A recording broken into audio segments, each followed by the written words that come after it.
First and foremost, I must say that I don't usually go for the cleanest of surfaces. There's always a bit of texture to my surface in clay, and I'll get back to talking about why that is a bit later on.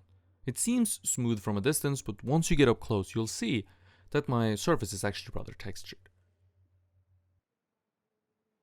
To get the sculpture to this stage that we find ourselves in right here, at least in some spots, because in some spots we're a bit behind in the progress front, to be honest. And so to do this, to get it to this place, I build up the sculpture using pieces of clay that I add. What I want to avoid is to add too much at once and then doing most of my sculpting by reduction. I don't want to do that because it means erasing a lot while trying to find out where my eventual forms will go. Erasing notes and clay marks that might mean something important and might be useful to me when it comes to iterating upon decision making that was made early on. It's not a really impactful way of teaching sculpture either, to just put up a blob of clay and mush it around until it turns into something. I'm not really teaching anybody anything if that's what I'm telling you to do. That method, which works for some people, relies on something that's a lot less teachable than what we're doing here and relies a lot more on the students, or frankly mine, or anybody's innate talent, which I don't think is a good way to go. So instead, we will be building up the clay slowly over time and improving it as we go, frankly, because it's a very teachable way to approach sculpture. So what we will be doing is to build up the clay slowly over time and improving it as we go, which is a lot more teachable and frankly relies a lot less on innate talent. While talent matters perhaps, we can sort of layer that on top once we have this process down, and that's a really good way to go. It's very important to me that I have something to teach and that it's not just, hey, look at me sculpt.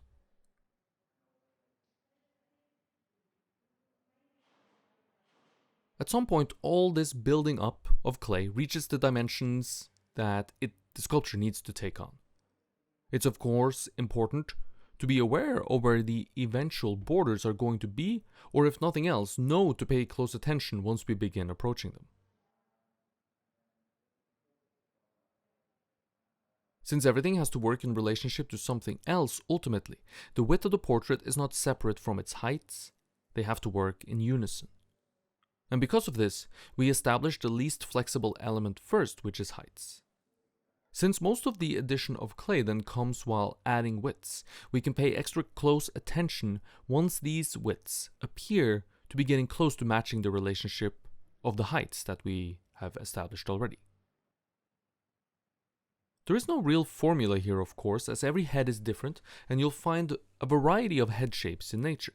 Some are wider and shorter, or seemingly shorter, and some are narrower and taller. So I suggest using reference, and while working from that reference, don't pay attention to individual measurements.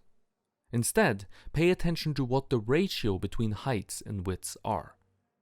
By doing so, the likelihood of a good result increases tremendously, as the accuracy of individual measurements doesn't matter in the end, but the ratios or relationships between measurements, those matter a lot.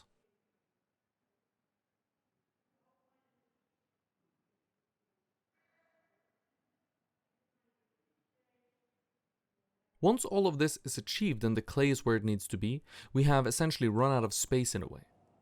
And it's at this point that things can go wrong, if you will. If we keep adding clay willy-nilly, that's when the sculpture can become overbuilt and can start to look bloated or overweight.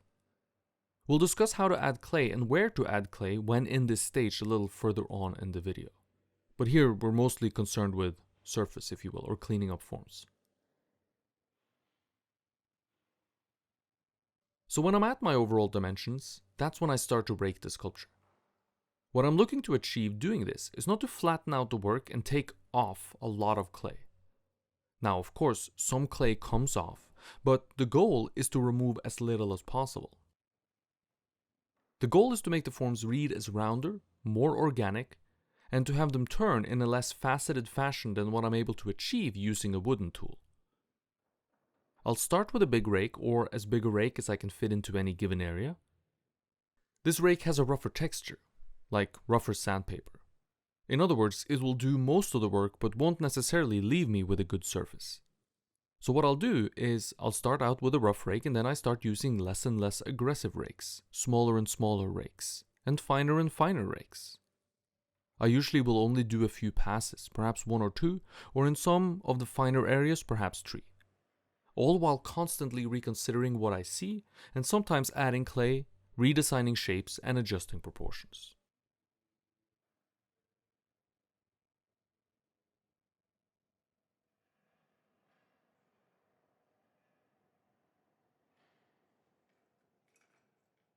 Rake tools will often get a bad reputation because it's a tool that you can work with it, and you can sort of turn your brain off a bit.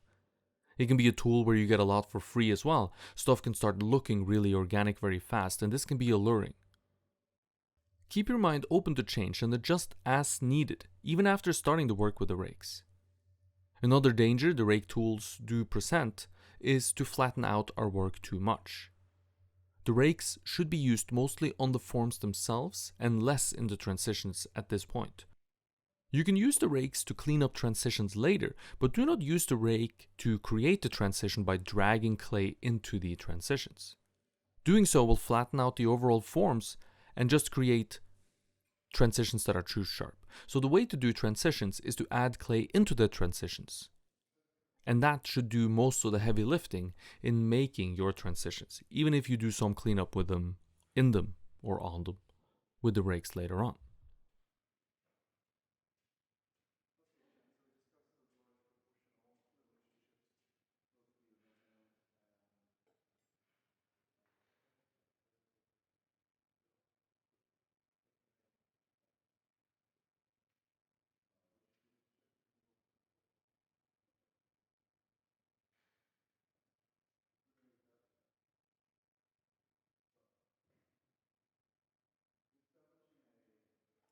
What the rakes provide is a nice reset of the surface for me.